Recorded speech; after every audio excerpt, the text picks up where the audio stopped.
सभी को नमस्कार। आज हमारे बीच प्रोफेसर डीपी तिवारी इस विश्व धरोहर सप्ताह के अवसर पर जिनका हम लोगों ने परसों लेक्चर रखा था, बट किसी अनावश्यक कारणों से वो लेक्चर उस वक्त हो नहीं पाया। So today we again requested professor Tiwari to deliver his this informative lecture. Topic is excavation at Sanchan Court, site management issues, problem and solutions. Sir किसी परिचय के मोहताज नहीं है। सर आर्कियोलॉजी में भी काफी बड़ा नाम है और एडमिनिस्ट्रेटिव में भी वो इसके पूर्व भी आरा में वाइस चांसलर के पद पर कार्यरत रह चुके हैं।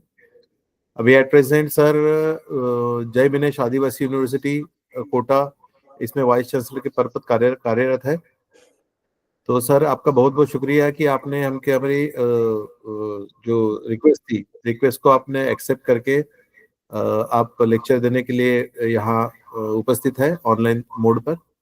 सो मेरी सर से गुजारिश है कि सर आप अपना कीमती वक्त के साथ साथ आप अपना महत्वपूर्ण लेक्चर को शुरू करें। धन्यवाद। बहुत बहुत धन्यवाद कांति जी। और आज के इस व्याख्यान के क्रम में जितने लोग साइट पे जुड़े हैं सभी को नमस्कार। और हम बिना विलंब किए अब आगे बढ़ते हैं। एक जमाना आज के 10-15 साल पहले का था कि पूरा हिंदुस्तान का जो पुरातत्व परिवार है वो भगवान राम की खोज में लगा हुआ था। अयोध्या में बीबीलाल साहब ने पहले एक्सकवेशन किया था।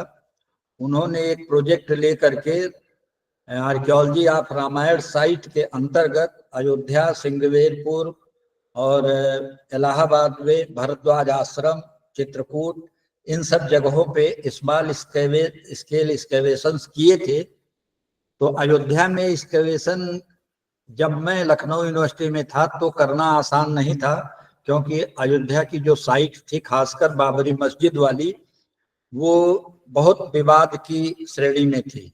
तो हमने एक टारगेट बनाया था कि अयोध्या को छोड़ करके भगवान राम के पुत्र लव और कुश की जो राजधानियां रही उस क्षेत्र में सर्वे किया जाए और 2-1 ऐसी जगह पे जहां पर राम के कथानक जुड़े हैं वहां पर एक्सकवेशन करके देखा जाए कि वहां पर रामायण कालीन कुछ तत्व डिपॉजिट में मिलते हैं अथवा नहीं।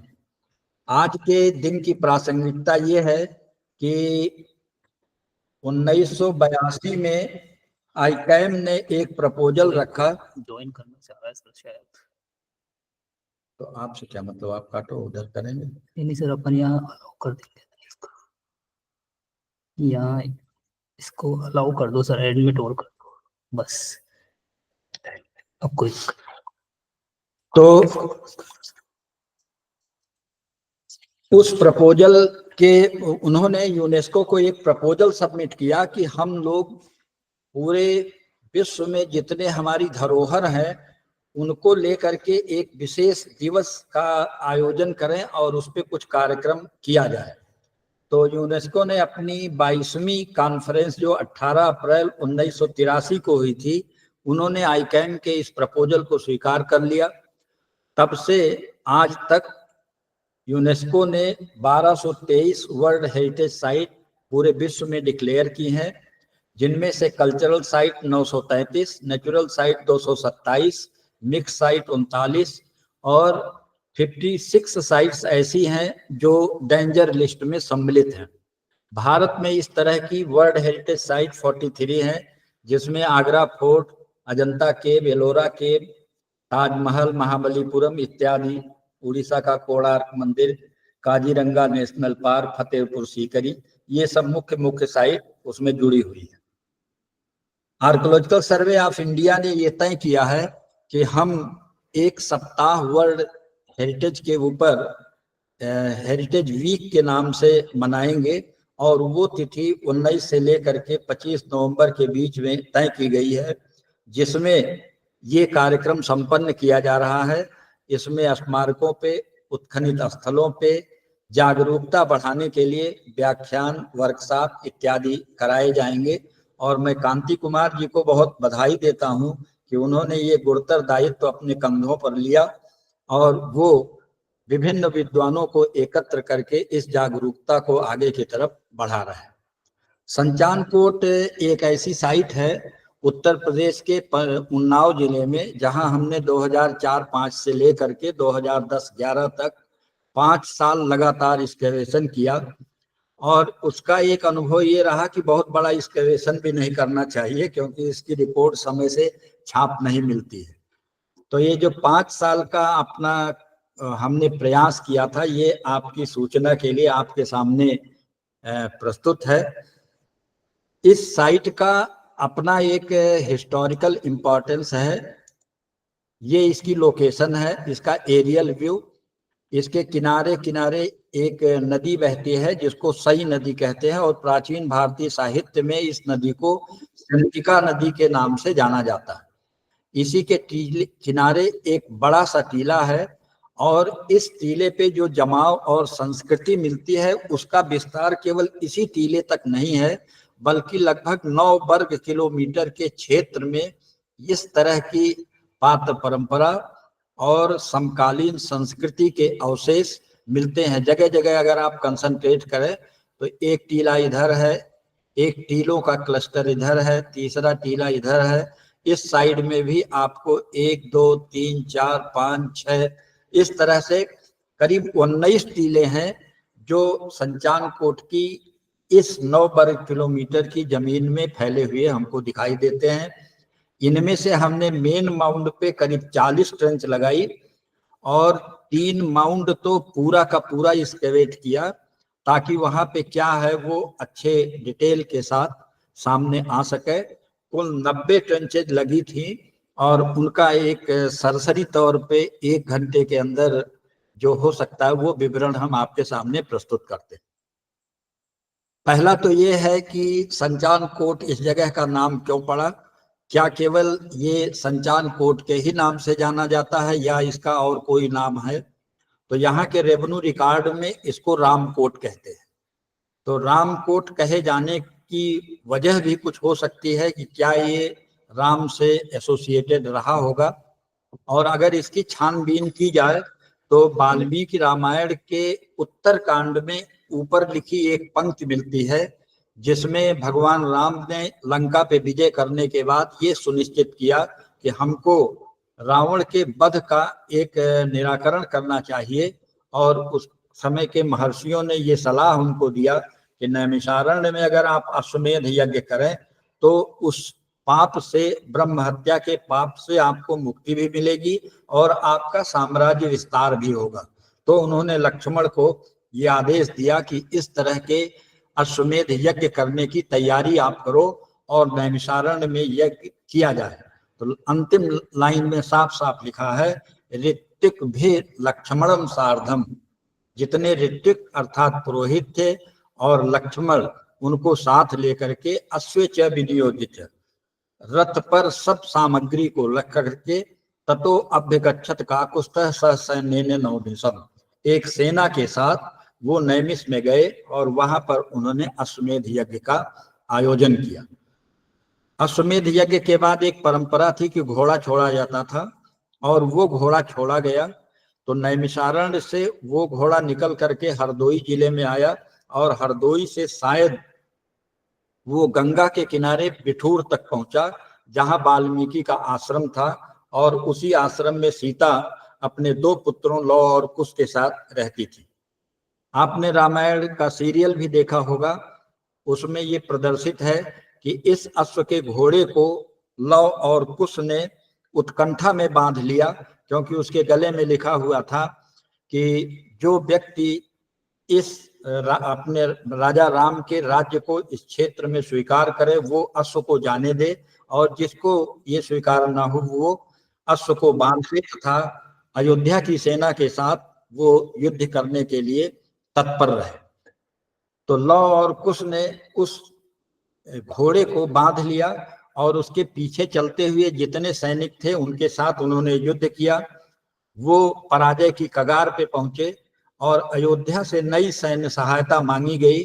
जो सैन्य सहायता आ करके अयोध्या से बिठूर पहुंचने के बीच के रास्ते में शायद इसी टीले पर रात्रिवास की या कुछ दिन तक उन्होंने ठहराव किया। इसी कारण से स्थानीय लोग बताते हैं कि तब से इस टीले का नाम रामकोट। दूसरा इसका एक नाम शांतनु कोट भी मिलता है। तो 3 नाम है, संचान कोट, शांतनु कोट और रामकोट।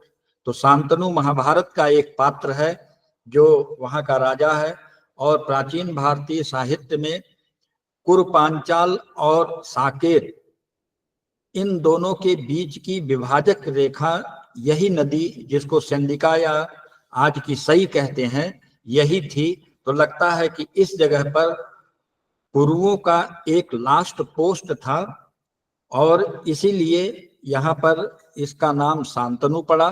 बाद में अपभ्रंश होकर के वो संचान कोट हो गया।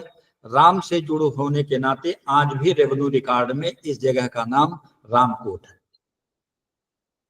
ऐसा नहीं है कि केवल वाल्मीकि रामायण में इसकी चर्चा है, बहुत सारे ट्रेवलर्स भी आए हैं और संचान कोट के नाम का उन्होंने चाइनीज भाषा में उल्लेख भी किया है।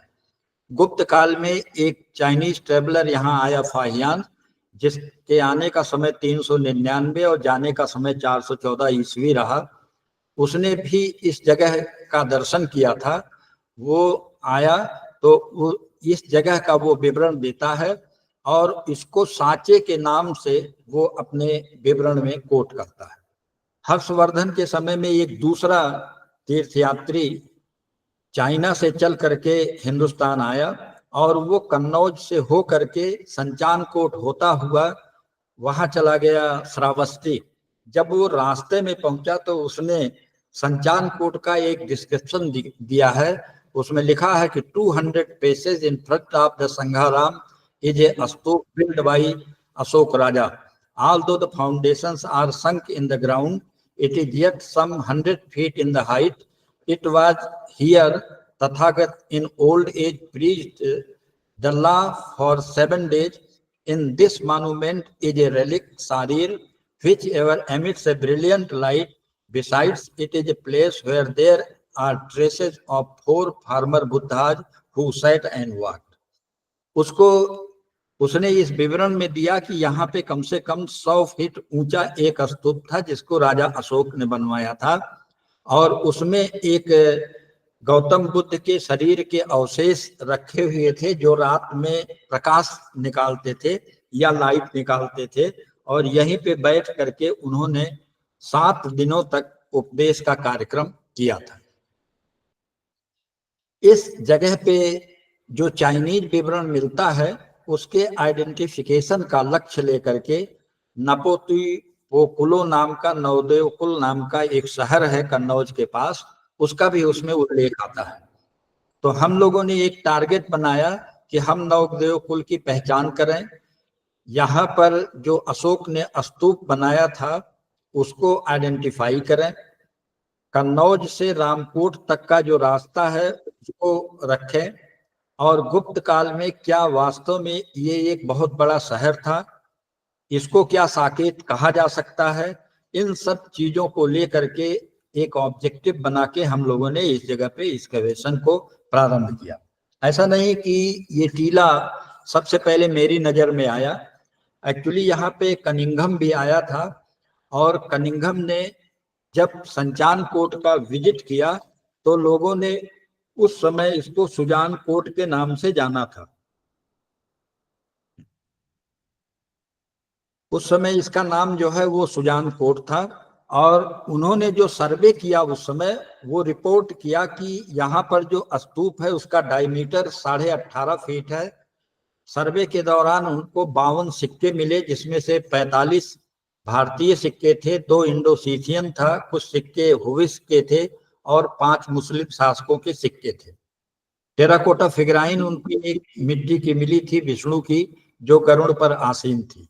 ये फ्यूरर भी इस जगह पे आए थे और उन्होंने कनिंघम की तरह ही यहाँ पे पंचमार्क सिक्के, cast coin, Indo Bactrian coin, Indo Scythian coin, Gupta copper coin, silver और gold coin, stone statue, terracotta figurine, Buddhist से और ब्राह्मणिकल धर्म से संबंधित उनको मिले थे, जिसका उन्होंने अपने रिपोर्ट में व्याख्यान दिया है। दक्कन कॉलेज से एक पीएचडी करके डॉक्टर करुणा शंकर शुक्ला जी आए थे, जो उन्नाव के एक डिग्री कॉलेज में प्रिंसिपल के रूप में कार्यरत रहे, उनकी साइट ये लोकल अप्रोच में थी, तो वो पिछली साइट पे आया जाया करते थे। तो उन्होंने भी इस पर काम किया था और उनको सर्वे में तमाम पॉटरी ओसीपी तक की उन्होंने रिपोर्टिंग की है और बीच बीच के समय में उन्होंने इसकी महत्ता पे छोटे छोटे लेख भी लिखे थे। यहाँ पे एक दाता आश्रम करके बना है। एक बार वो लोग माउंट से कुछ ईंटें निकाल रहे थे, तो जो महात्मा जी थे उनको 17 सोने के गुप्तकालीन सिक्के मिले थे, जो सिक्के आज भी लखनऊ म्यूजियम में रखे हुए हैं। हमारे विभाग में प्रोफेसर ए लाल थे, जो बाद में डॉक्टर राम मनोहर लोहिया विश्वविद्यालय के वाइस चांसलर बने। तो उनका ये विचार था कि अगर खोदा जाए इस जगह को, यहाँ एक्सकैवेशन प्रॉपर ढंग से किया जाए, तो ये पता चल सकता है कि 6ठी शताब्दी ईसा पूर्व में जो उत्तर भारत की 6 महानगरियां थीं, जिनमें साकेत का जिक्र आता है, तो ये संचानकोट कहीं साकेत तो नहीं है, इस बात की पड़ताल हो सकती है। इस दृष्टि से उत्तर प्रदेश के लखनऊ के पुरातत्व निदेशालय ने यहाँ पे सर्वे कराया था और उनको सर्वे में केवल एनबीपी पॉटरी मिली और वो लोग यहाँ पे एक्सकैवेशन नहीं कर सके। उन्हीं के सजेशन पे हमने ये काम लखनऊ विश्वविद्यालय की तरफ से यहाँ पर 5 सालों तक संपन्न किया। पहले 1 साल में हम लोगों ने, चूंकि टीला बहुत बड़ा था, 9 किलोमीटर के एरिया में फैला है और दर्जनों माउंड हैं, उनमें से कुछ आपको दिखाते हैं। ये सब जगह जगह छोटे छोटे टीले हैं। तो मैंने सब टीलों पर एक्सप्लोरेटरी ट्रेंच लगाई। मेन माउंड में एक ये स्टेप डिगिंग की, जिसके लोअर लेवल पर मौर्य काल की एक डिफेंस वॉल बनी हुई मिली और इसको हम लोग लास्ट तक एक्सकैवेट नहीं कर पाए क्योंकि नीचे पानी निकलने लगा। इसका विस्तार आगे की तरफ भी हमको देखने को मिला। ये मौर्यन ब्रिक्स हैं और इनको फर्दर जब एक्सकैवेट किया गया तो इसमें पानी भर गया और पानी भरने का कारण केवल ये था कि बगल से सई नदी बहती है और उसका पानी का रिसाव यहाँ पर होने लगा। इस डिफेंस वॉल की कंटिन्यूटी हमको अपोजिट डायरेक्शन में भी देखने को मिलती है। तो मौर्य काल में डिफेंस की दृष्टि से मेन माउंट के न्यूक्लियर पार्ट के चारों तरफ 3 मीटर चौड़ी एक डिफेंस वॉल की रचना की गई थी, जो इस एक्सकैवेशन से यहाँ पर क्लियर हुआ। इसके नीचे का जमाव हम लोग नहीं देख पाए। इसी डिफेंस वॉल से करीब 100 मीटर की दूरी पर एक टीले पर एक 10 बाई 10 की ट्रेंच हम लोगों ने लगाई और इसमें बड़ा वंडरफुल रिजल्ट सामने आया। एक 3 तल्ला का ईंट का बना हुआ मकान हमको नजर आया और इसके बीच में 1.5 मीटर चौड़ी गलियारा छोड़ा गया है और फिर एक लंबी दीवार जो किसी घर का हिस्सा हो सकती है वो दिखा।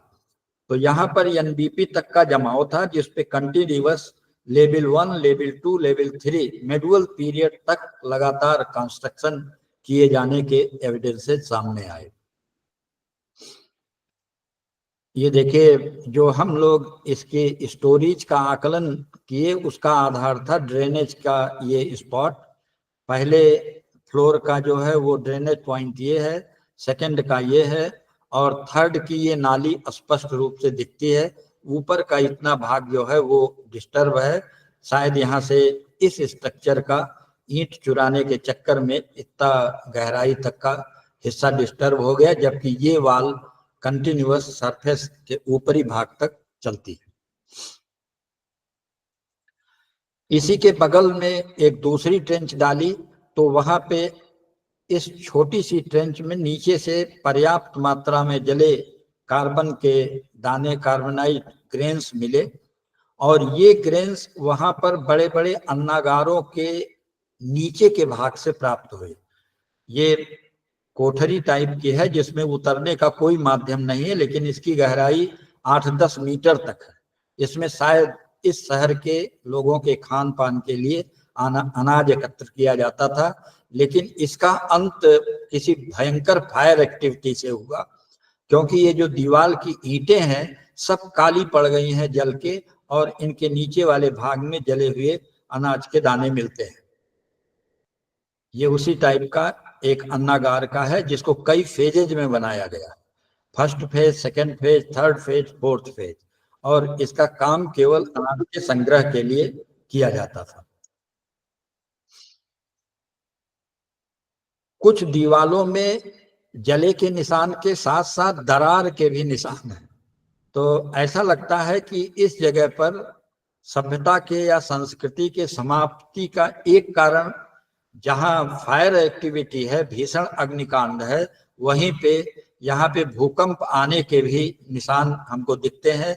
दोनों लाइन में आप देखें, एक तरफ से जली हुई ईंटों की फर्श, नीचे मिट्टी भी जली हुई, और ऊपर ईंट की दीवार में एक अच्छा खासा क्रैक दिखता है।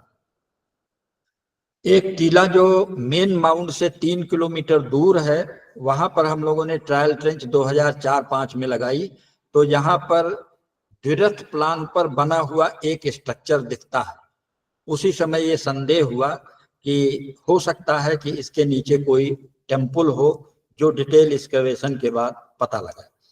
उसके साइड में दूसरी एक ट्रेंच लगाई, तो इस छोटे से एक क्वाड्रेंट के 2 पार्ट में 7000 आर्काइक टेराकोटा फिगराइन मिली, और इस आर्काइक फिगराइन जो इसकी मात्रा 7000 है, उसको देख के कुछ समझ में नहीं आया। ऐसा लगता था कि यहाँ पर आर्काइक टेराकोटा फिगराइन बनाने वाले कुम्हारों की या तो कोई बस्ती है, और या तो कोई इतना विशाल टेम्पल है कि वहां चढ़ावे में इतनी भारी मात्रा में आर्काइक टेराकोटा फिगराइन चढ़ाई जा रही है और उनको माउंट की तलहटी में फेंका जा रहा है। कुछ इस तरह का भ्रम उस समय डेवलप हुआ। मेन माउंट पे ही एक तीसरे सेक्टर में एक ट्रायल ट्रेंच लगाई गई, जिसके लोअर लेवल से बहुत खूबसूरत पेंटेड ग्रेवियर सर्ड्स मिले, जिससे इस बात का आकलन होने लगा कि हाँ, इस माउंट पर महाभारत कालीन या पेंटेड ग्रेवियर पीरियड की बस्ती भी है। उस समय की जो एंटिक्विटी थोड़ी निकली थी, उसमें तमाम redware, greyware, painted greyware, NBP, ये सारी पॉटरी मिली। मेन पॉट्स में बाउल, गुप्त पीरियड के बाउल, कुषाण पीरियड के टोंटीदार बर्तन, ये सब भारी मात्रा में हमको प्राप्त हुए। एंटिक्विटी बहुत सुंदर सुंदर मिली। सिक्का बनाने का एक सांचा भी मिला, कनिष्क का एक सिक्का मिला, एक हुविस का सिक्का मिला, और कुषाण काल की, शुंग काल की टेराकोटा फिगराइंस बहुत मिली। उन सबको एकत्र किया गया और फिर प्लान बनाया गया कि अगली साल हम लोग इस पर एक डिटेल एक्सकेवेशन करेंगे। पहली साल में ही 2 सील मिली, और एक सील जिसको आप देख रहे हैं बैठी मुद्रा में शेर बना हुआ है, और इसके नीचे ब्राह्मी में, कुषाण कालीन ब्राह्मी में लेख है महादंड नायक।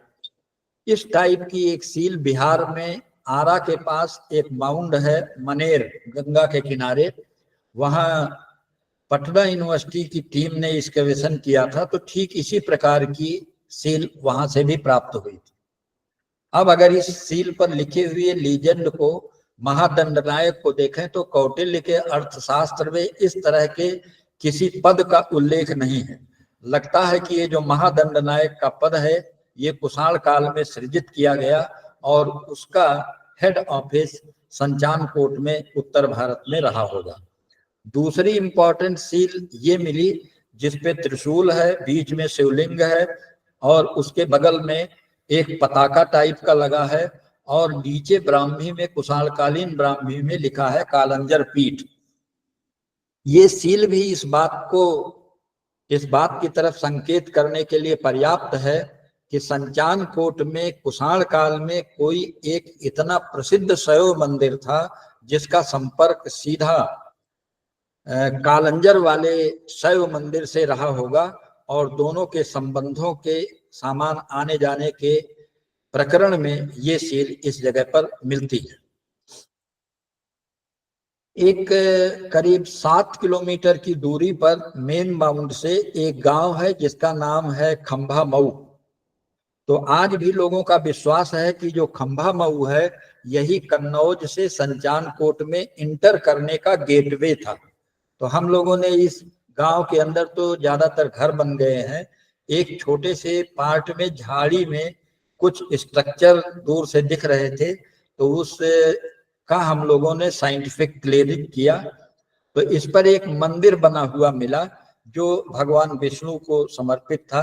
ये विष्णु की मूर्ति है, 3 भाग में टूटी हुई है, और अन्य तमाम मूर्तियां भी इस साइंटिफिक क्लीनिंग में प्राप्त हुई। ये आमलक का हिस्सा है, ये घंटी से युक्त पिलर का भाग है, ये विष्णु की मूर्ति का चरण पीठ है, और ये ऊपर का जहां से छत लादा जाता है उसके नीचे का स्तंभ का ऊपरी भाग है। ये सब इस तरह से खंभा मऊ से हम लोगों को प्राप्त हुई। ये विष्णु मूर्ति का चरण है। पैनल के दाहिने बाएं जो देवियां बनी हैं, द्वारपाल बने हैं, उनका है। एक ये बंदर का टेराकोटा का चित्र भी उसी समय मिला था। अल्टीमेटली 2004-05 में हम लोगों ने ये कंक्लूड किया कि यहाँ पर सबसे नीचे पेंटेड ग्रेवियर, ऊपर एनबीपी, फिर सुम कुषाण, फिर गुप्ता और मेडुअल पीरियड, ये 5 पीरियड की बस्ती यहाँ बसी है। अब इसको हमें पीरियड के क्रम में डिटेल में परखना था, इसलिए आगे 4 सालों तक इस जगह पर एक्सकवेशन का काम जारी रखा गया। ये टीला जो देख रहे हैं ये छोटा सा, इसका नाम है जलेसर। जलेसर कहते हैं जल के ईश्वर भगवान शंकर को। इसके बगल में एक छोटी सी झील है जो पट गई, और ये झील सई नदी की हारसू लेक कभी थी, जो सई से इस समय डिस्कनेक्ट हो गई। सई यहाँ से करीब 3 किलोमीटर दूर चली गई और इसमें फिलिंग होती रही, तो एक छिछले तालाब के रूप में यहाँ पर ये झील है, और इस झील के किनारे ये माउंड है, जो इस संभावना को बल देता है कि अगर यहाँ पर कोई मंदिर है तो उसके लिए स्नान इत्यादि की व्यवस्था के लिए यह एक प्राकृतिक झील उपस्थित थी। इसके ऊपर एक बरगद का पेड़ है, जिसके पेड़ के नीचे तमाम आर्काइव फिगराइन, कुषाण कालीन टेराकोटा के अवशेष ये मिलते हैं देखने पे। आज भी कोई जाए तो ये वहां मिल जाएंगे। इन सब चीजों ने हम लोगों को आकर्षित किया कि जलेसर माउंट के इस पूरे टीले का एक्सकवेशन किया जाए, जिससे इसका एक डिटेल स्वरूप सामने आए। ये पहले का एक्सकवेशन हम लोगों ने किया था, तो 7000 मूर्तियां मिली थी इस तरह की, और ये बाउल मिले थे। इसी एक्सकवेशन को आगे बढ़ाया गया, और जब पूरे माउंट को एक्सकवेट किया गया तो उसके उत्तर और पूर्वी किनारे पर एक ये टिपिकल टेम्पल प्राप्त हुआ, जो ऊपर का फेज ये है, सेकंड फेज ये है, और नीचे है। तो इसमें 3 फेज में इस मंदिर के जीर्णोद्धार किए जाने की सूचना मिलती है। गर्भगृह इसका वही रहता है सब पीरियड में, और इसमें से नाली पीछे की तरफ निकलती है, और जो नाली बनाई गई है वो टेराकोटा की नाली है। तो ये मेडुअल पीरियड का स्ट्रक्चर है। और फिर कुषाण पीरियड में हमको एक लेवल में इस मंदिर की दीवारों पे प्लास्टर लगा हुआ मिलता है, और फर्स्ट स्टेज में कुषाण कालीन ब्रिक की दीवारें मिलती हैं, और ब्रिक पेव्ड फर्श भी हमको प्राप्त होती है। ये पिक्चर इमर्ज करके सामने आई। दूसरे हिस्से में एक दूसरा टेम्पल कॉम्प्लेक्स निकलता हुआ दिखाई दिया। ये उसके फेजेज, दीवार को हर बार पहले फेज में ये मंदिर यहाँ तक था, सेकंड फेज, थर्ड फेज में जब बढ़ा देखते हैं तो दीवार को थोड़ा बढ़ा दिया गया। इसलिए कई पीरियड की दीवारें इसमें इतना एक कॉम्प्लेक्स सिचुएशन क्रिएट करती हैं कि इसके फेज का डिवीजन करना या आइडेंटिफाई करना थोड़ा मुश्किल सा हो गया, और बड़ी मेहनत से इसको हम लोग आइडेंटिफाई कर पाए। ये अर्लियर फेज की दीवार है। इसको एक्सपोज करने के लिए हमको ये पूरा स्ट्रक्चर रिमूव करना पड़ता, जो शायद एएसआई को मंजूर नहीं होता। तो हम लोगों ने इस स्ट्रक्चर को डिस्टर्ब किए बिना ऐसे ही बाद में छोड़ दिया, और उसके ऊपर मिट्टी से ढक दिया, क्योंकि वो बड़ी संरचना डिस्टर्ब करना उचित हम लोगों ने नहीं समझा। इस पूरे इलाके में इस कंसंट्रेशन के साथ आर्काइव टेराकोटा फिगराइन बिखरी हुई मिली। जो लास्ट में काउंट किया गया तो इस एरिया से 17,000 की संख्या में आर्काइव टेराकोटा फिगराइन मिली। अब सवाल इस बात का है कि इस मंदिर में इतनी भारी संख्या में आर्काइव टेराकोटा फिगराइंस क्यों मिल रहे हैं? तो हमको ऐसा प्रतीत होता है कि यहाँ एक भगवान शंकर का मंदिर था, जिसको आगे हम क्लियर कर पाएंगे। और लोगों की आस्था ये थी कि जिनको संतान की प्राप्ति नहीं होती, अगर वो इस तरह से छोटे छोटे बच्चों को भगवान शंकर को अर्पित करके मनौती माने तो शायद उनको संतान की प्राप्ति दो चार को हो गई होगी। और ये आस्था इस क्षेत्र के बच्चे बच्चे में, घर घर में व्याप्त हो गई कि निसंतान लोग एक स्थान पर भगवान शंकर की उपासना इन छोटी छोटी मूर्तियों के अर्पण के साथ करें तो उनको संतान की प्राप्ति होगी। और इसी कारण से इस क्षेत्र से हमको इतनी लंबी संख्या में, इतनी भारी मात्रा में टेराकोटा फिगराइंस आर्काइव टाइप की मिलती है। इस टीले पे केवल यही एक मंदिर नहीं था, एक दूसरा मंदिर कॉम्प्लेक्स ये है, एक तीसरा मंदिर कॉम्प्लेक्स ये है, एक चौथा मंदिर कॉम्प्लेक्स ये है, और सबके नीचे एक अर्लियर मंदिर है जो अपसाइडल टेम्पल है। तो मौर्य काल से लेकर के कुषाण काल और उसकी कंटिन्यूटी हमको मिडुअल पीरियड तक मिलती है। और इस लंबे पीरियड में यहाँ 5 मंदिरों के बनाए जाने के प्रमाण मिलते हैं। अब इसी एक्सकेवेशन को आगे लेके चलते हैं। यहाँ आपको एक स्वस्तिक आकार के संरचना बनी हुई दिखाई दे रही होगी। इस स्वस्तिक संरचना को जब आगे एक्सकेवेट किया गया तो एक गर्भगृह की छोटी सी पतली 1 ईंटे की दीवार वाले गर्भगृह का पता लगा। इस गर्भगृह को जब और नीचे खोदा गया तो लगा कि यहाँ पर कोई एक गोल सा स्थान है और शायद इसके ऊपर कोई शिवलिंग स्थापित रहा होगा, जिसको बाद में गांव वाले या आसपास के लोग, जब ये मंदिर गिरा होगा तो यहाँ से उन्होंने रिमूव कर दिया और रिमूव करके कहीं अन्यत्र उसको स्थापित किया होगा। इसी गर्भगृह के पीछे जो ये 3 कोठरियां दिखाई पड़ रही, 1 2 3, इसमें सबसे छोटी वाली कोठरी को जब हम लोगों ने एक्सकेवेशन किया तो इसमें भरी हुई राख मिली नीचे, और इसमें 9 पीसेज प्राप्त हुए जो सीलिंग्स के थे।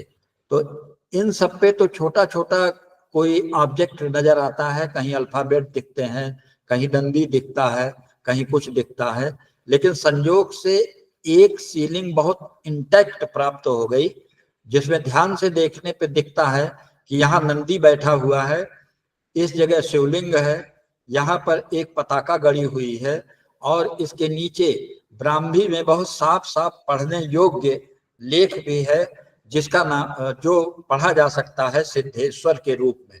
और सिद्धेश्वर भगवान शंकर का एक नाम है। आज भी सिद्धेश्वर नाम के तमाम मंदिर विभिन्न शहरों में बने हुए मिलते भी हैं। यही कहानी खत्म नहीं होती है। इन कोठरियों को जब और नीचे खोदने का प्रयास किया गया तो अंत में कुछ एक गोल रिंग जैसी इनके अंदर दिखाई पड़ी। फिर धीरे धीरे इन पैरेलल वॉल्स को रिमूव करने का कार्य हम लोगों ने शुरू किया, और जब इनको रिमूव किया तो इनके अंदर से कुषाण कालीन टेराकोटा, कुषाण कालीन पॉटरी, कुषाण कालीन मूर्तियां टूटी हुई अवस्था में इनके अंदर से निकलना शुरू की।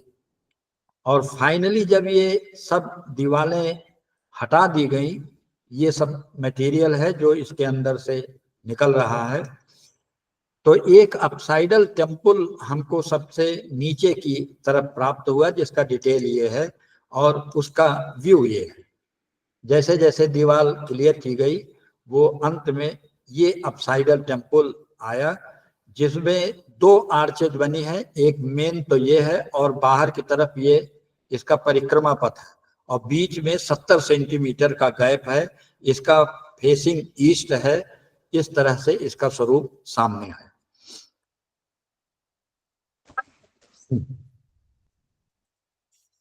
फिर हम लोगों ने इस मंदिर के सामने एक बड़े इलाके में इस एक्सकेवेशन को फैलाया। तो यहाँ से हवन इत्यादि करने के कुंड प्राप्त हुए। ये जाने का एक रास्ता शायद इसका गेट उत्तर की दिशा में रहा होगा, यहाँ से एंट्री थी और ये खड़ंजा बिछा करके इस कॉम्प्लेक्स में जाने का रास्ता बनाया था। ये जो हिस्सा दाहिनी तरफ दिख नहीं रहा है, यहाँ पर एक पिलर भी बना हुआ प्राप्त हुआ जो शायद ध्वज स्तंभ के रूप में यहाँ पर रहा होगा। खास बात यह है कि ये अपसाइडल टेम्पल इतना आकर्षक था कि इसको हम लोग पूरी तरह से डिस्टर्ब नहीं कर पाए, जबकि इसके नीचे भी संरचनाएं हम लोगों को दिख रही थी। तो लगता यह है कि इस अपसाइडल के नीचे भी एक कोई अर्लियर अपसाइडल था जो ठीक इसके ऊपर होने के नाते नीचे दब गया, लेकिन हम लोगों ने उसको डिस्टर्ब नहीं किया। ये 5वां कॉम्प्लेक्स इस टाइप का है जो मंदिर के सामने था। इस तरह से 2 चबूतरे मिलते हैं, क्या पता इनके ऊपर गंगा जमुना या तुलसी का वृक्ष इस तरह से कुछ लगा करके मंदिर के आगे वाले भाग को सुशोभित किया गया रहा हो। फिर ये सई नदी है और ये टीला तो बहुत विशाल है। इसके बीच वाले भाग में सघन जंगल है जो रिजर्व फॉरेस्ट का एक हिस्सा है। इसके बीच में हम लोगों ने एक ट्रायल ट्रेंच लगाई थी जिससे पेंटेड ग्रेवेयर प्राप्त हुआ था। उसी को आगे बढ़ाने के लिए कि पेंटेड ग्रेवेयर पीरियड की सिचुएशन क्या है, हम लोगों ने यहाँ पे 10 बाई 10 की एक ट्रेंच अगले साल प्लॉट की। तो ऊपर से गुप्तकालीन नक्काशी वाली तमाम ये ब्रिक्स निकलनी शुरू की। तो लगता है कि ये थोड़ी सी हमारी ट्रेंच उस मंदिर के आगे लग गई। मंदिर का एरिया ये रहा होगा झाड़ी के नीचे, और उसके बिखरे हुए पार्ट यहाँ आ गए थे। बहरहाल ये पूरा एक्सकेवेशन समाप्त होने के बाद समझ में आया, लेकिन हम लोगों ने इसको नीचे कंटिन्यू किया। ये प्रोफेसर विभा त्रिपाठी उस समय जब एक्सकेवेशन चल रहा था तो अपने पति के साथ वहां आई थी देखने। हम लोगों ने इसको नीचे तक कैरी किया तो 3-4 पीरियड के जमाव इस जगह पर मिले। ये उस गुप्ता पीरियड के मंदिर के पीछे का हिस्सा हो सकता है जो खंडित ईंटों से बनाया गया है। उसके नीचे कुषाण पीरियड, उसके नीचे एनबीपी पीरियड। लेकिन एनबीपी के बाद इस इलाके में हमको पेंटेड ग्रेवेयर नहीं मिला। फिर नेचुरल डिपॉजिट यहाँ शुरू हो जाता है। अब एक दूसरा प्रयत्न हम लोगों ने किया कि जो बाद में पहला तो जो डिफेंस वॉल बना था वो मौर्यन पीरियड में बना था और इस टीले के बहुत अंदर बना था। तो लगता है कि मौर्य काल में टीले का क्षेत्रफल सीमित था, कुषाण काल में और बढ़ गया, मिडवल पीरियड में और बढ़ गया, और कुषाण काल में फिर इस टीले के चारों तरफ एक डिफेंस वॉल दूसरी बनाई गई। वो डिफेंस वॉल ये है, ये इधर सई नदी बहती है। तो हम लोगों ने आसानी से इसका पता करने के लिए फिर एक स्टेप डिगिंग किया सई नदी की तरफ से। तो बहुत अच्छी ईंटों के साथ बने हुए मकान के अवशेष मिले और इससे पीछे हट करके वो डिफेंस वॉल कंटिन्यू करती हुई हमको दिखाई देती। ये है डिफेंस वॉल जिसके 14 रद्दे इंटैक्ट प्राप्त हुए और ऊपर का हिस्सा टूट गया। तो इसको हम लोगों ने नेचुरल तक एक्सकेवेट करने की कोशिश की और यहाँ भी एनबीपी और प्री एनबीपी तक का डिपॉजिट प्राप्त हुआ। सई नदी के दूसरे तरफ बियॉन्ड जब चले जाएं तो वहां पे शासकीय या भव्य बिल्डिंग बनाने के अवशेष नहीं मिलते। उस इलाके में जब एक्सकेवेशन किया गया तो लगता है कि वहां पर जनसाधारण की बस्ती थी और श्रमिक लोग नदी के उस पार रहते थे। तो ये एक ट्रेंच आप देखें तो इसमें एक नाली है किसी घर की आ रही है। फिर नीचे इसको जब एक्सकेवेट किया गया तो यहाँ पर इस तरह के गड्ढे कई मिले। तो लगता है कि ये भड़भुजों का कोई आवास है और राख इसके सेक्शन में भारी मात्रा में यहाँ फैली हुई प्राप्त हुई। तो ये कम आय वर्ग के लोग नदी के उस पार रहते थे जिसमें अधिकांश श्रमिक और गरीब परिवारों का आवास है, ऐसा कुछ अंदाज हम लोगों को लगा। दूसरी थोड़ी दूर पर एक दूसरी ट्रेंच लगाई गई इसको कंफर्म करने के लिए कि इधर शासकीय भवन है कि नहीं।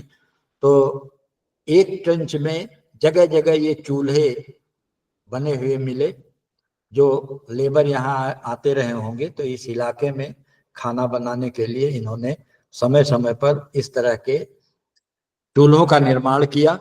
जो दीवारों इन्होंने बनाई वो किसी में पूरी ईंटें नहीं लगी हैं, माउंड से इन्होंने टुकड़ियां इकट्ठा करके अपने घर बनाए। और यही नहीं, इसके लोअर पार्ट से 3000 कौड़ियों का एक संग्रह प्राप्त हुआ। तो लगता है कि यहाँ मजदूरों का कोई ठेकेदार या कुछ उस टाइप का रहता था, जो अर्ली मिडल पीरियड में प्रचलित इस कौड़ियों को यहाँ से रख करके उनसे काम लेता रहा होगा। इस तरह के दूसरे सीलिंग्स भी मिली, जैसे इसके ऊपर रुद्र मित्र लिखा है, तो ये भगवान शंकर के किसी भक्त का सीलिंग हो सकती है। अन्य सीलिंग भी इस तरह की हैं। किसी पे रुद्र चेटस लिखा है, किसी पे ग्रंथिल्यस से लिखा है। तो ऐसे लगता है कि यहाँ पर कोई एक लाइब्रेरी भी रही होगी जिसका इंचार्ज अपने को ग्रंथिल्यस करके संबोधित करता है। ये नैगमेशी की फिगर है।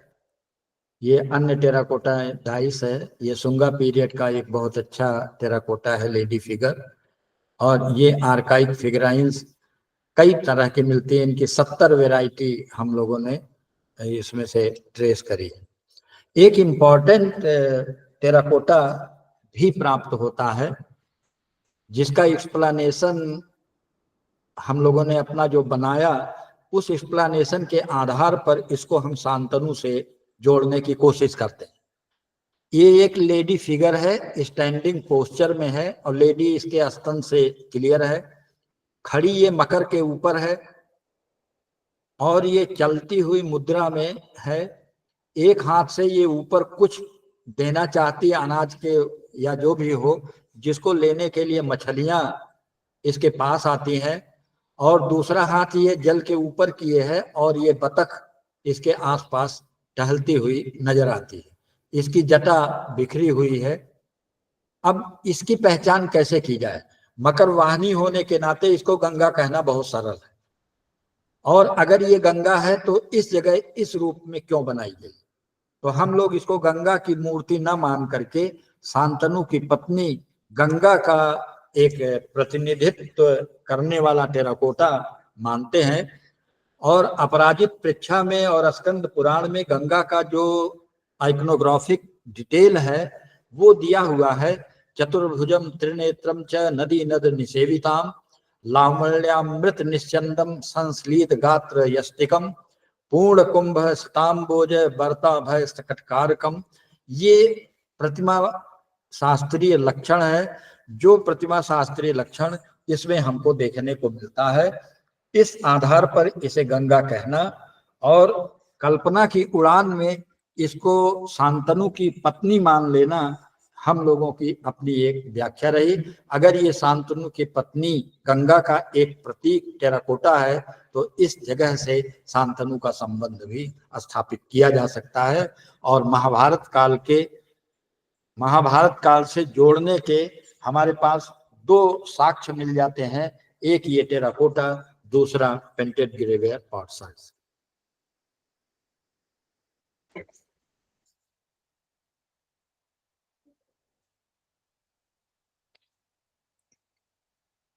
दो 2007-8 में भी हम लोगों ने जलेसर के माउंड को स्कैवेट किया और कुछ इस तरह से एक इसका रूप समझ में आया। इधर से इसकी एंट्री है, ये सड़क है, ये हवन कुंड है, ये जिसको हम लोग ध्वज स्तंभ कहते हैं उसका ये है।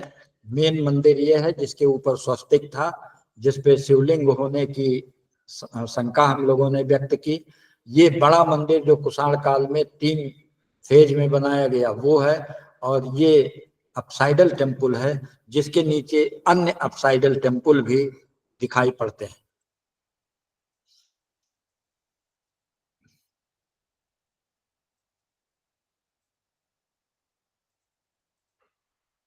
ये इसका गेट का स्वरूप है। ये पिलर यहाँ रहे होंगे जिनके ऊपर ये गेट बना रहा होगा।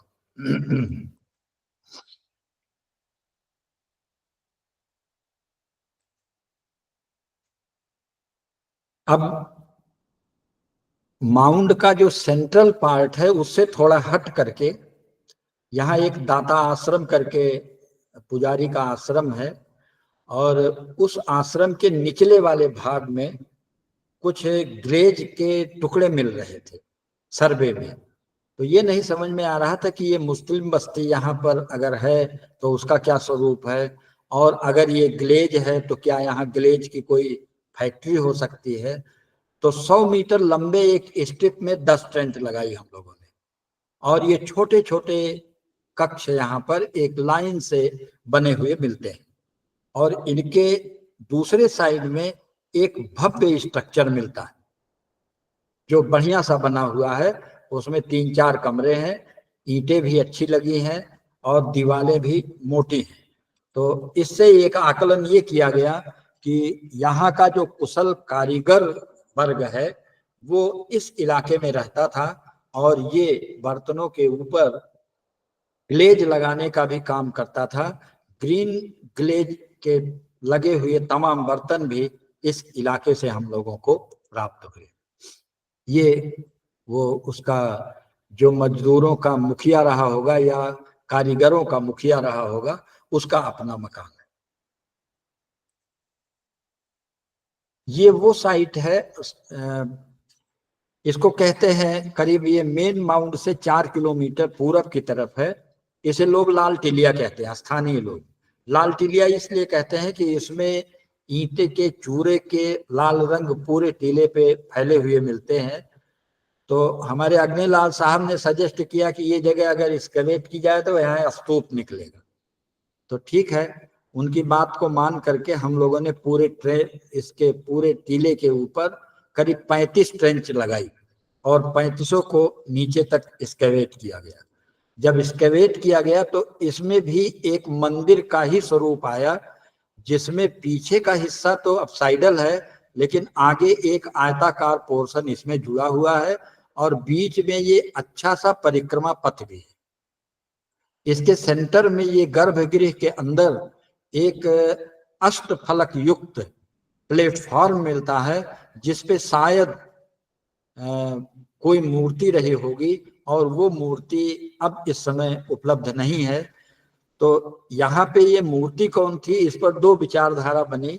कुछ लोगों ने कहा कि यहाँ पे गौतम बुद्ध की मूर्ति रही होगी, और कुछ लोग कहने लगे कि नहीं, जब कुछ मिल नहीं रहा है तो इसका आकलन करना बड़ा मुश्किल है। तो ये किस संप्रदाय से संबंधित टेम्पल कॉम्प्लेक्स है, इसका पता करना आवश्यक था। तो हम लोगों ने इसको डिटेल में एक्सकवेट करने की पूरी योजना बनाई, लेकिन फिलहाल यहाँ देखने से यह स्पष्ट होता है कि इसका एंट्रेंस तो उत्तर की तरफ से था, लेकिन पूरब तरफ से भी इसमें उतरने का रास्ता था। अर्थात प्रवेश इस तरफ से होता था, पुजारी या भक्त लोग इसमें दर्शन करने के बाद एग्जिट इस रास्ते से करते थे, और ये सीढ़ियों के अवशेष भी बने हुए हमको मिले। अब इसका निर्माण कब हुआ, किसने इसको बनाया, ये जानना शेष था। तो इसके दोनों हिस्से में जो ये स्क्वायर बीच में दिख रहा है, इसके पास का जो अंडाकार भाग है दोनों तरफ, इसमें एक को सेलेक्ट किया गया कि इसको नीचे तक एक्सकवेट किया जाए और देखा जाए कि इसका निर्माण कब हुआ। तो ये 60 रद्दा नीचे से ये स्ट्रक्चर बनना प्रारंभ हुआ है, और इसमें से हम लोगों को हुविस के तमाम सिक्के मिले, और जिनको क्लीन कराया गया उसमें हुविस के बारे में जानकारी मिली। वो तो सिक्का नीचे से मिला, लेकिन ये जो फर्श है ये पकी फर्श है, जो गिट्टी को कूट करके बनाई गई है। ये परिक्रमा पथ इस तरह से लाल ईंट की गिट्टियों के द्वारा कूट कर बनाई जाने वाली फर्श का प्रचलन उत्तर भारत में प्रायः शुंग काल में हमको देखने को मिलता है। ये इस तरह से हम लोगों ने इसको नीचे तक एक्सकवेट किया, और इसमें जितने सिक्के थे उनको सब कलेक्ट किया, इनको एनआरएलसी में साफ कराया गया।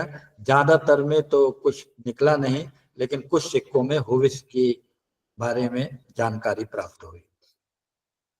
बीरबल साहनी पैलियोबॉटनी इंस्टीट्यूट के 2 साइंटिस्ट ने जलेसर के पास जो लेक थी उसमें 3 मीटर गहरी एक ट्रेंच लगाई, और इसका उन्होंने सैंपलिंग जो है वो 5-5 सेंटीमीटर के अंतराल पे किया, और 3 मीटर के इस गहरी ट्रेंच से उन्होंने स्टडी की, और जिसके आधार पे उन्होंने मानसूनल एक्टिविटीज को रिकॉर्ड किया। सबसे important archaeological point of view से जो बात यहाँ समझ में आई, उन्होंने जो इस ट्रेंच के ऊपरी भाग से लेकर के नीचे तक के डिफरेंट स्टेजेस की रेडियो कार्बन डेट भी कराई। तो सबसे निचले स्तर की जो डेट आती है वो आती है 42,490 ± 3,550।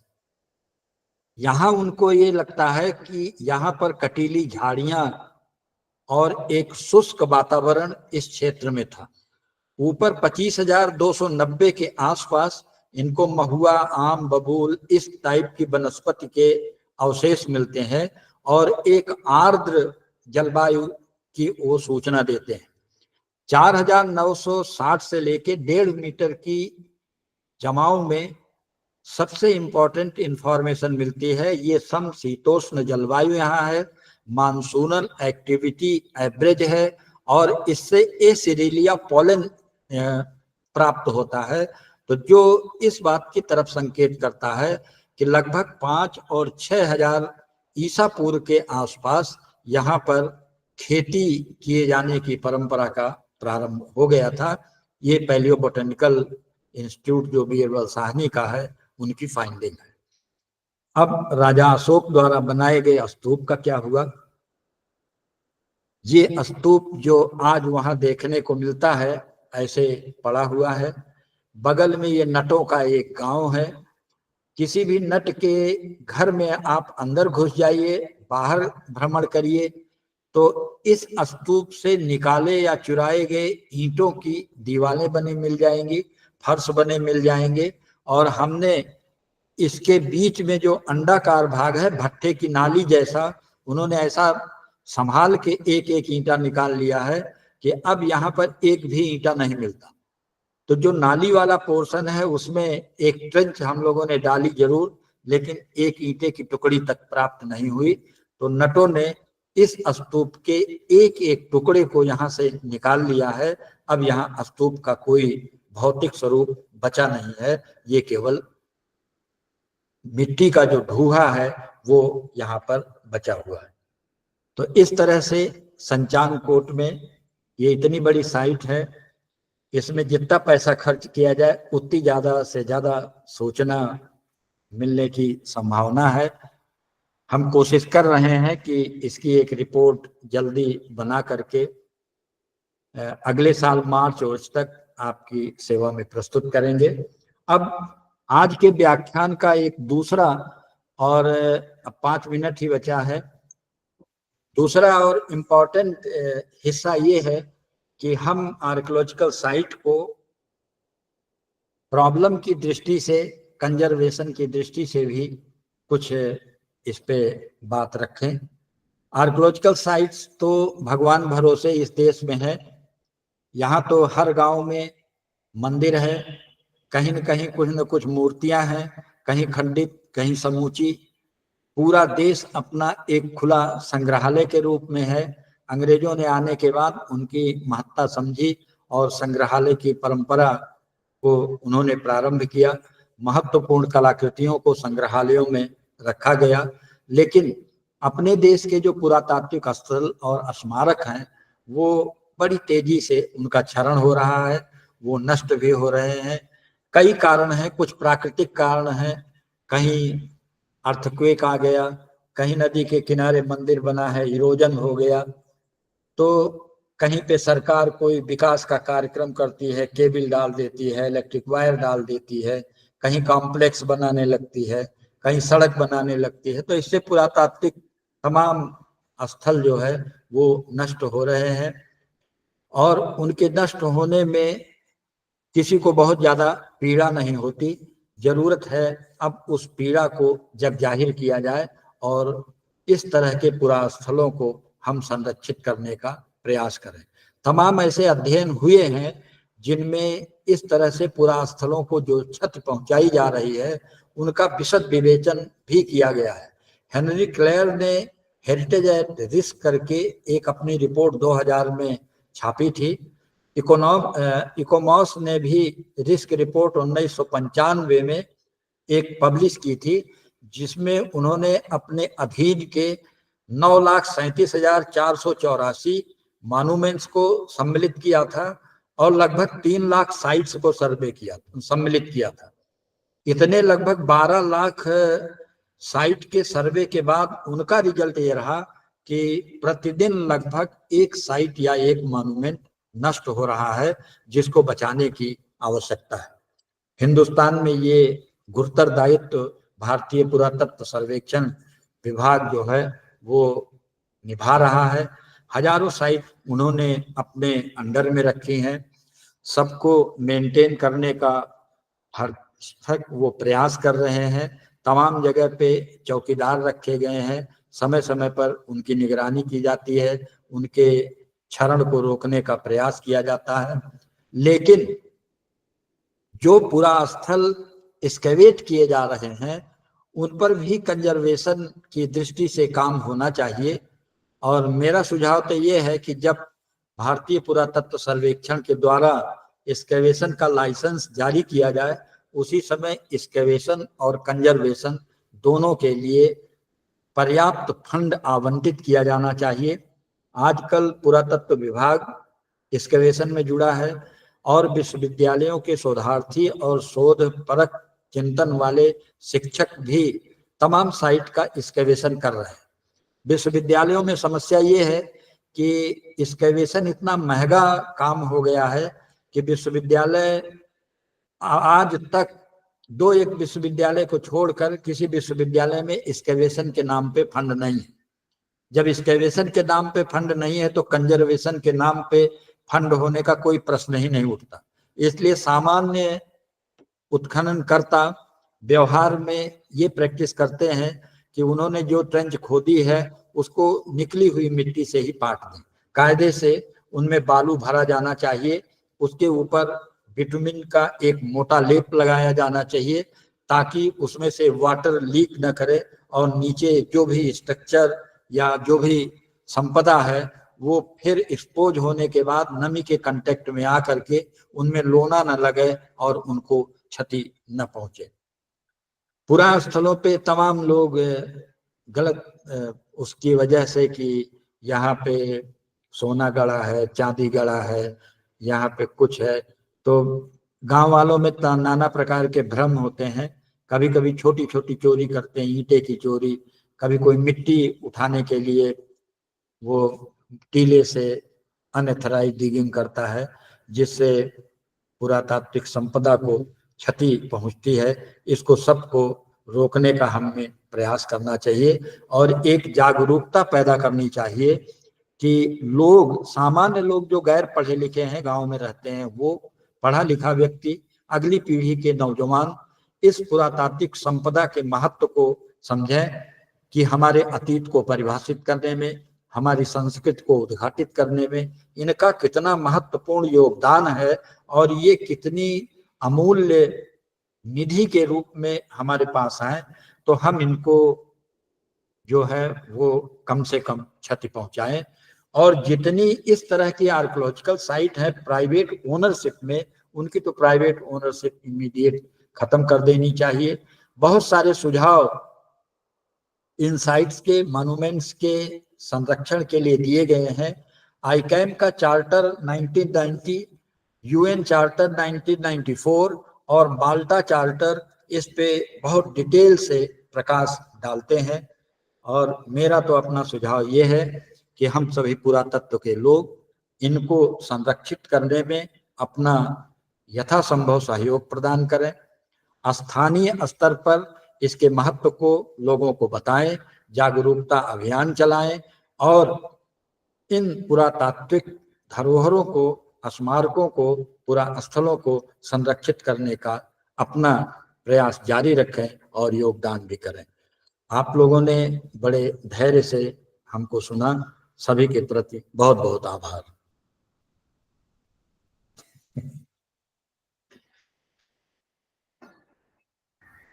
धन्यवाद सर। बहुत ही महत्वपूर्ण और बहुत ही जानकारीपूर्ण लेक्चर सर ने यहाँ प्रस्तुत किया।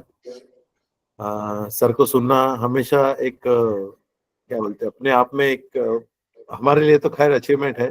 सर को हमेशा सुनते रहना अच्छा लगता है। मुझे यहाँ उपस्थित जो व्यूअर्स है, इनमें से किसी को अगर कोई क्वेश्चंस होगा तो वो पूछ सकते हैं। जी जी, स्वागत।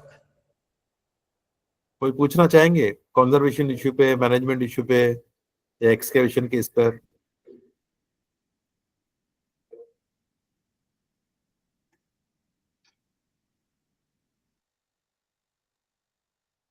ओके, धन्यवाद कांति जी। मुझे लगता है सर आपका लेक्चर ऐसा परिपूर्ण होता है कि वो कोई क्वेश्चन छोड़ता नहीं है। Anyway, thanks for such enlightening lecture, sir. It's always pleasure to hear you. Lastly, but not the least, I request my colleague, particular this Dr. Amit Ranjan, to say a vote of thanks for the today's lecture.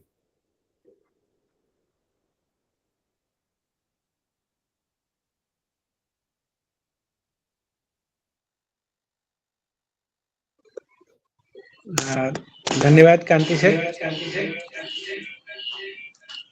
हमारे गुरुजी को सुनना हमेशा से प्रेरणादायी रहा है और मैं सर को बहुत बहुत धन्यवाद देता हूं कि इतने शॉर्ट नोटिस पे हम लोगों के रिक्वेस्ट को ऐसे हर बार एक्सेप्ट करते हैं। कभी निराश नहीं किया इन्होंने। जब भी हमने कहा कि सर चाहे बनारस में जब हम लोग थे तब भी या फिर कहीं और भी, सर प्लीज आइए, सर आ जाते थे और हम लोग को भी उतना ही हक के साथ बुलाते रहते हैं। तो आज के इस विस्तृत व्याख्यान के लिए मैं सर को बहुत बहुत धन्यवाद देता हूं कला संस्कृति युवा विभाग और बिहार विरासत विकास समिति की तरफ से कि सर ने कैसे एक साइट का पूरा इतिहास, पूरी संस्कृति इन सभी को बताया और कैसे मैनेज करते गए। बीइंग यूनिवर्सिटी में जब सबके पास संसाधन बहुत सीमित होते हैं तब भी कई सारे लोगों को जोड़कर हम लोग को तो मैं ग्रेजुएशन में हुआ करता था जब सर ये सब काम करवा रहे थे तो हम लोग सुनते थे। कोई टीचर गए बनारस से, वहां से आके बताते थे कि हाँ यहाँ ऐसा कुछ हो रहा है, कैसे होता है, सीखते। और आज मैं जब प्रेजेंटेशन देख रहा हूँ तो बहुत सारी पुरानी कहानियां भी याद आ रही हैं। सर ने जो गंगा का वो सीलिंग दिखाया, सीलिंग ही है सर टेराकोटा फिगराइन। सर आपकी आवाज नहीं आई है। हाँ, टेराकोटा है, टेराकोटा। जी जी। और शांतनु को जिस तरह से आपने जोड़ा और उसका नाम भी शांतनु कोट है, तो मुझे लगता है कि ये महाभारत कालीन जो हम लोगों का एक ऐसा भाग जिसको अभी तक बहुत कम लोग जान पाए हैं या समझ पाते हैं या अभी तक लोग अवेयर नहीं हो पा रहे हैं, उसमें एक बहुत बड़ा हिस्सा सर ने प्रस्तुत किया है। मैं सर को इस उत्खनन के लिए, इस पूरे चीजों को प्रेजेंट करने के लिए साधुवाद देता हूं पूरा जगत की ओर से। सर का फिर से धन्यवाद और जितने लोग जुड़ पाए हम लोगों के लेक्चर्स में उन सभी को धन्यवाद। ये लेक्चर यूट्यूब पे भी हम लोग डालने वाले हैं, तो सर से मैं इसका भी परमिशन चाहता हूं कि सर कम से कम आदेश कर दें कि हम ये प्रसारित कर सकें। चाहे जो करिए, आप मालिक हैं। धन्यवाद सर, धन्यवाद धन्यवाद जी। बहुत बहुत धन्यवाद कांति जी और अमित जी, हमको आप लोगों ने इतना समय दिया, पुनः आभार। धन्यवाद धन्यवाद सर। धन्यवाद sir. Thank you. Thank you. Thank you everyone for joining this meeting for today's lecture. धन्यवाद sir. Okay. Have a nice day. Yes, कर दीजिए, yes कर दीजिए। हैं?